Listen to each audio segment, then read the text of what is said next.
যে আমাদের 4টি আসন ফিরে পাওয়ার জন্য আমরা রিট করেছিলাম। রিটের রুল আমরা পেয়েছি।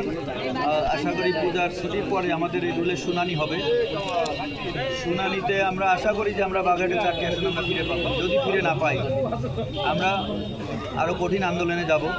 ইতিমধ্যে আমরা কিন্তু আপনারা জানেন যে আমরা হরতাল করেছি, অবরোধ করেছি, বিক্ষোভ করেছি এবং তারই ধারাবাহিকতায় আমাদের এই আন্দোলনের ধারাবাহিকতা আজকে আমরা গণস্বাক্ষর কর্মসূচি এখানে শুভ উদ্বোধন করলাম। এবং যেহেতু সামনে হিন্দুদের বড় একটি উৎসব দুর্গা পূজা উৎসব, সেই কারণে আমরা হরতাল প্রত্যাহার করে আমাদের যে আসলে আমরা নির্বাচন কমিশনের অফিসে অবস্থান কর্মসূচি আমরা চালিয়ে যাচ্ছি। আগামীকাল পরশুদিন আসছে, সাথে সাথে আমাদের এই গণস্বাক্ষর কর্মসূচি চলবে।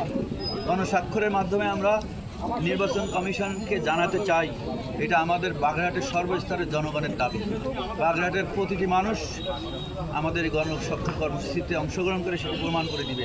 আর আমরা আমাদের 4টি আসন ফিরে না পাওয়া পর্যন্ত আমরা আমাদের আন্দোলন চালিয়ে যাব। তবে রুলের শুনানি যদি আমাদের পক্ষে না আসে অবশ্যই আরও কঠিন আন্দোলনে আমরা যাব। আন্দোলনের মাধ্যমে ইনশাল্লাহ আমাদের 4টি আসন আমরা